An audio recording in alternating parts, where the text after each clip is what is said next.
I told him I suspected I could actually help him despite the impossible limitations he was giving me to work with.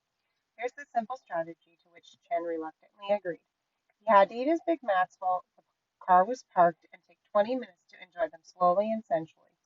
He had to take the egg, or to do the same with the Egg McMuffins at breakfast. He needed to take time to slow down with food and with life. He needed to breathe deeply before, during, and after his meals.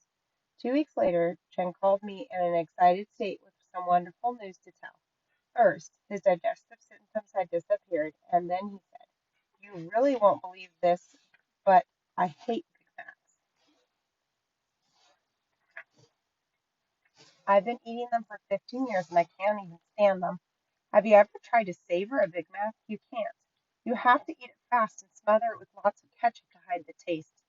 Chen was not a relaxed eater. He had plenty of patience to see throughout the day, and seemingly little time for self nourishment. The simple act of taking time to slow down and eat shifted him from sympathetic to parasympathetic dominance, and his digestive upset quickly disappeared. When this happened, his body wisdom was finally able to give feedback about his food choices, and he subsequently gave up Big Macs naturally and effortlessly. He didn't need to use his willpower to resist a favorite food or exert mental force to make better choices. All he did was savor a Big Mac. Are you beginning to understand the metabolic power of relaxation? Can you see how eating in the natural and necessary state of parasympathetic nervous system dominance can yield breakthroughs with food and metabolism? Lessons from the French. One of the most or the more fascinating examples I know of that illustrates the profound difference between relaxed and rushed eating comes from European culture.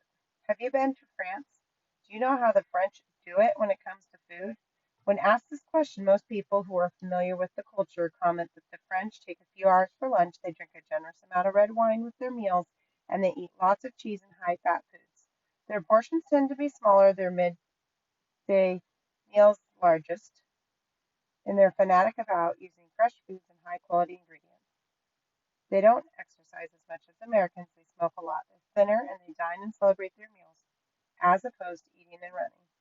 Until recently, the French didn't even have a term for fast food. Compare this to Americans, many of whom often take only several minutes for breakfast and lunch as opposed to an hour or more, who take their largest meal of the day at dinner rather than at lunch, who don't on the whole drink wine with meals, insist on higher quality ingredients, and make each meal a cultural celebration to remember. Americans also eat larger portions, are more apt to exercise, and have larger bodies. In the 1990s, researchers began comparing health in America and health in France, and they came up with some eye-opening news. What they discovered was that the French consume a significantly higher percentage of dietary fat per capita than Americans. Man for man and woman for woman, the French eat a lot more fat throughout the year. This, this means that they should have higher blood cholesterol levels and a higher rate of heart disease. But as it turns out, these rates for the French are significantly lower than for Americans. This was an earth-shattering a revelation to the scientific community as a UFO landing, because heart disease and blood cholesterol are supposed to increase as people eat more fat, not go the other way. We put our best medical minds to work on this dilemma and looked at as many explanations as we could. Scientists reasoned that there was a mystery ingredient in the French diet that gives them a healthy edge. They surmised it to be red wine. Then they isolated the active chemical components of the red wine, polyphenols. This was the supposed X factor exerting a heart protective effect on the French.